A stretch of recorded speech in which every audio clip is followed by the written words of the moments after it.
matutunan sa mundo ng mga hugis at kulay. Oo nga, sana kayo rin mga bata.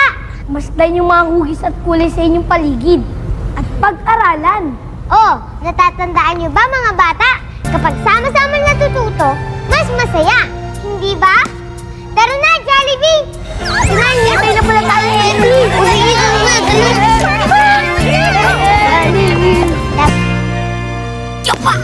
Oh, come on!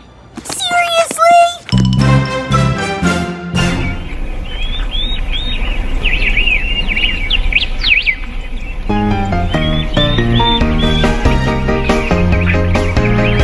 Pasok po kayo, tuloy sa aming tahanan.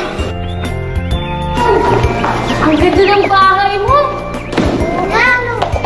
Wow! Charlene, sila ba ang pamilya mo? Oo, larawan niya ng aking pamilya. Yan ang aking tatay. Yan ang aking nanay. Ito si ate. Ito si kuya. Ako to. Ako ang bunso. Eh, sino naman sila? Sila ang iba pang miyembro ng aking pamilya. Ito ang aking lolo. Ito ang aking lola. Ito ang aking tiyahin. Ito ang aking tiyuhin. Ito ang mga pinsan ko. Mukhang masaya ang pamilya mo ah! Gigi masaya ang bawat miyembro ng isang pamilya basta't may pagmamahalan sa bawat isa. Hindi ba, Jollibee?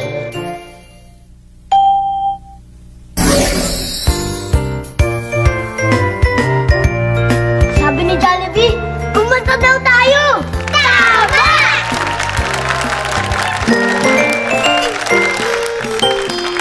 Tuloy po kayo sa aming bahay. Narito si tatay at nanay. Sila ang aking mga magulang. Lagi ko silang iginagalang. Tuloy po kayo sa aming hardin. Narito si ate, si kuya rin. Lagi kaming nagbibigayan. Sa gawain ay nagtutulungan. Ama, ina, ate, kuya, at ako ang munting bunso. Ito ang aking pamilya.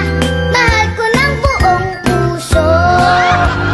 Father, mother, sister, brother, and I, the youngest one. This is my family, and I love everyone.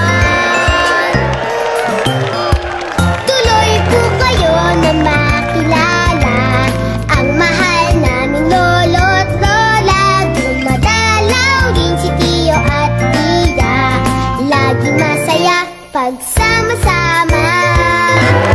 Lolo, lola, tiyo, tiya ay bahagi ng pamilya. Pag lahat nagmamahalan, masaya ang tahanan. Grandpa, grandma, uncle, and aunt are part of the family. As long as love is in our hearts, happy we will be.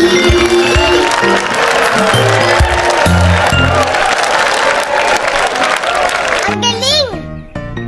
Ngayon, naiintindihan ko na kung sino-sino bawat miyembro ng ating pamilya.